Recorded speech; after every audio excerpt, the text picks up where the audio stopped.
Hey everyone, there's a couple things I observed here that I wanted to point out that I think could use a little bit of addressing by the devs here.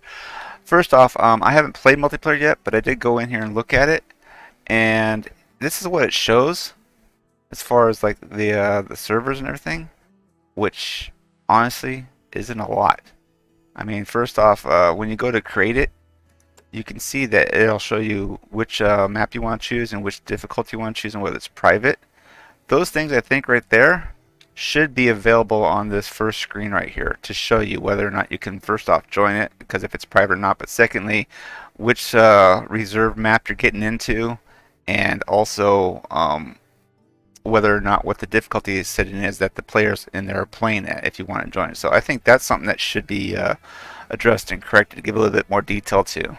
In addition, I haven't seen anything in regards to a player model for multiplayer, so I think that they should be able to put something in there that allows you to choose the different options and everything, because once you're in a multiplayer game, having everybody look exactly the same would be kind of like irritating, I think, in a little ways, kind of like bland. So if they could incorporate some sort of a optional models for people to be able to pick and choose from, that would be helpful as well.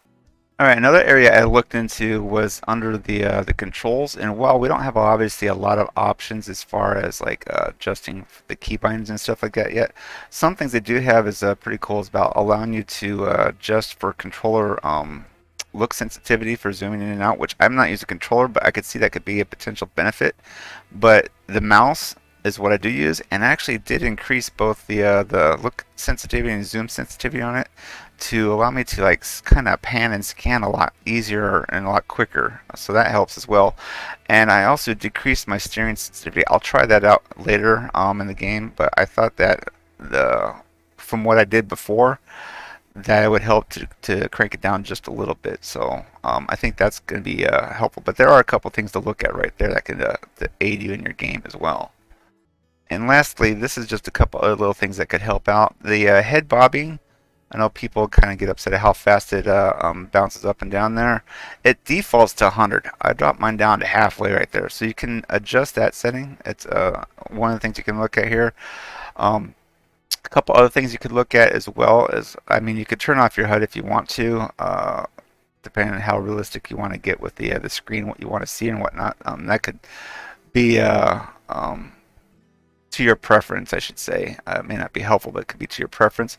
But the shortcut helpers down there, like on the bottom left-hand corner where it shows the O for the missions and the Q for the hunter sense, you can turn those off so they don't show up, because you don't necessarily need to see those all the time once you get used to the game.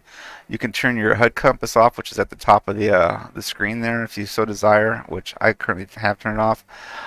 You can make your markers turn them off so they're not always visible as well. So I know the markers are helpful, but at the same time, I know some people get upset with the markers too. So there's different ways of working around it and everything. So those are some options that you can consider.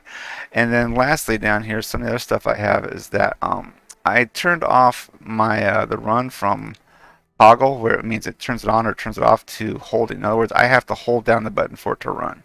Same thing for my sneaking, and same thing for my binoculars and aiming.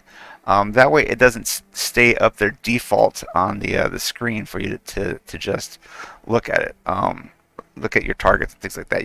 You have to have an active part in it. Anyways, until next time, I hope that helps you guys a little bit, and take care. Bye.